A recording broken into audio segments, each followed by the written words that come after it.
तो स्टूडेंट्स, आज हम लोग ट्रांसलेशन की प्रोसेस को देखेंगे, जो कि एक यूकैरियोटिक सेल में न्यूक्लियस से बाहर साइटोप्लाज्म में होती है। जब एमआरएनए न्यूक्लियस में बन जाता है बाय ट्रांसक्रिप्शन प्रोसेस, तो वो एमआरएनए जो है न्यूक्लियस से बाहर साइटोप्लाज्म में आके राइबोसोम के साथ जुड़ता है और प्रोटीन को सिंथेसाइज करता है। तो ये प्रोसेस होती है ट्रांसलेशन। इसको हम डिटेल में देखेंगे। उसको देखने से पहले जो इसकी बेसिक रिक्वायरमेंट होती है, इसमें जो तीनों टाइप के आरएनए होते हैं, टीआरएनए, एमआरएनए और आरआरएनए, तीनों का यूज़ होता है। वो कैसे यूज़ होते हैं वो हम एक बार उसका इंट्रोडक्शन देखते हैं कि कैसे यूज़ होता है। तो टीआरएनए जो होता है वो इस तरीके का टीआरएनए होता है। इस टीआरएनए में यहाँ पे अमीनो एसिड अटैचमेंट साइट होती है, और अमीनो एसिड जो कि साइटोप्लाज्म में प्रेजेंट होते हैं, 20 तरीके के अमीनो एसिड प्रेजेंट होते हैं। उनमें से मीथियोनिन आके सबसे पहले अटैच होता है यहाँ पे, और इस टीआरएनए में यूएसी जो है एंटीकोडॉन्स पाए जाते हैं, जो कि कोडॉन को कोड करते हैं एमआरएनए में प्रेजेंट। तो ये टीआरएनए का काम होता है, यानी ये अमीनो एसिड को अटैच करके कैरी करते हैं और एमआरएनए में ले जाके जोड़ते हैं टीआरएनए। अब जो है दूसरा जो आरआरएनए होता है, आरआरएनए क्या करता है, उसमें दो सब यूनिट्स प्रेजेंट होती हैं। स्मॉलर सब यूनिट, ये जो सब दिख रहा है आपको, ये स्मॉलर सब यूनिट है, और एक ये लार्जर सब यूनिट है। तो स्मॉलर सब यूनिट में क्या होता है, एमआरएनए आके स्मॉलर सब यूनिट में अटैच होता है। उसके बाद जैसे ही एमआरएनए स्मॉलर सब यूनिट में अटैच होता है, तो राइबोसोम का लार्जर सब यूनिट भी आके वहीं पे अटैच हो जाता है।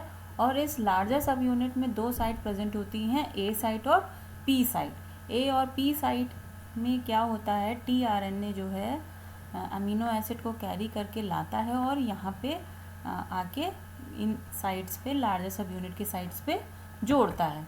तो अब ये सारी प्रोसेस कैसे होती हैं, इन तीन आरएनए की हेल्प से, इनको हम देखेंगे। ये तीनों प्रोसेस जो हैं, मतलब ये ट्रांसलेशन की प्रोसेस जो है 3 स्टेप में होती है, इनिशिएशन, इलॉन्गेशन और टर्मिनेशन। इनिशिएशन जब तक नहीं स्टार्ट होता जब तक कि एमआरएनए में एयूजी कोडॉन्स नहीं मिल पाते हैं। इसी तरीके से टर्मिनेशन भी नहीं होता है जब तक एमआरएनए में यूएजी कोडॉन्स नहीं मिल पाते हैं। तो अब हम इस प्रोसेस को देखेंगे। इनिशिएशन प्रोसेस को हम सब पहले देखते हैं। इनिशिएशन में क्या होता है, एमआरएनए आके स्मॉलर सब यूनिट में जुड़ता है, उसके जुड़ते ही लार्जर सब यूनिट जुड़ जाता है। लार्जर सब यूनिट में दो साइट प्रेजेंट होती हैं, ए साइट और पी साइट।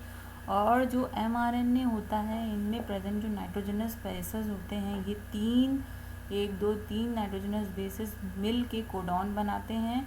ये कोडॉन्स जो हैं टीआरएनए में प्रेजेंट एंटीकोडॉन्स के साथ जुड़ते हैं और अमीनो एसिड्स को जोड़ के प्रोटीन का फॉर्मेशन करते हैं। तो ये कैसे होता है इनिशिएशन में, जैसे ये टीआरएनए जो है, पहला टीआरएनए अमीनो एसिड को लाता है, फर्स्ट अमीनो एसिड को लाता है, और इस पहले टीआरएनए में प्रेजेंट एंटीकोडॉन्स जो हैं वो एमआरएनए में प्रेजेंट कोडॉन्स के साथ हाइड्रोजन बॉन्ड बनाते हैं, और इस तरीके से पी साइट पे पहला अमीनो एसिड जो कि मीथियोनिन होता है वो आके अटैच हो जाता है। इसी तरीके से अब जो है दूसरा अमीनो एसिड कैरी होता है सेकेंड टीआरएनए के साथ। वो सेकेंड टीआरएनए जो है उनमें प्रेजेंट एंटीकोडॉन्स जो हैं वो आते हैं, पहले ए साइट पे जुड़ते हैं और फिर सर्च करते हैं अपने रेस्पेक्टिव कोडॉन को, और फिर वहाँ पे हाइड्रोजन बॉन्ड बनाते हैं।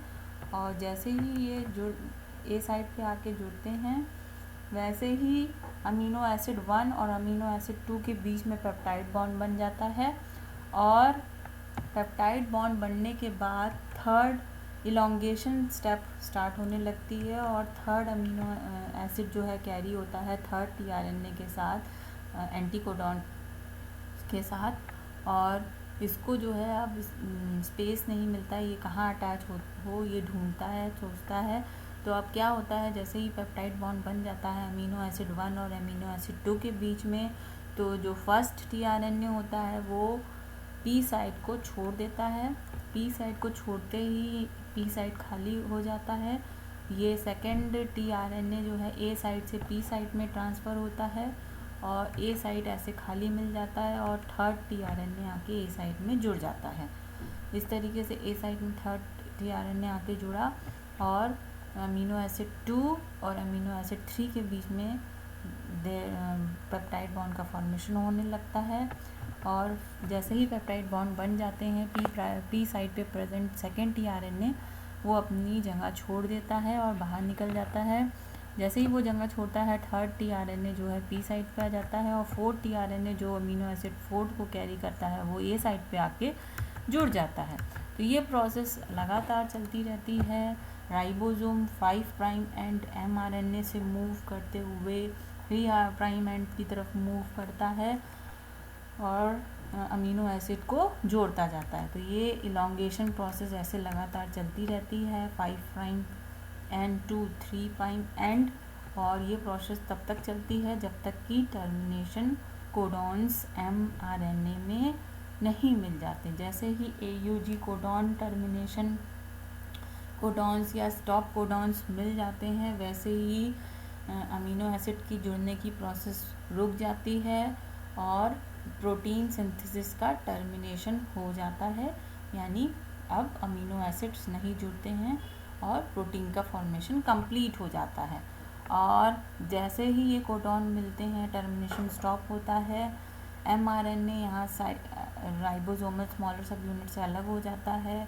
राइबोसोम्स के लार्जर सब यूनिट स्मॉलर सब यूनिट्स अलग हो जाते हैं और जो ये अमीनो एसिड चेन बननी है ये भी अलग हो जाती है। तो सारे यूनिट्स अलग हो जाते हैं टर्मिनेशन प्रोसेस के बाद और अमीनो एसिड की एक चेन एंड में आपको मिल जाती है और उस अमीनो एसिड की चेन को हम प्रोटीन कहते हैं और वो अमीनो एसिड जो है पेप्टाइड बॉन्ड्स के थ्रू जुड़े रहते हैं। तो इस तरीके से ट्रांसलेशन प्रोसेस के through amino acids peptide bond के थ्रू जुड़ते हैं और प्रोटीन को बनाते हैं। Thank you.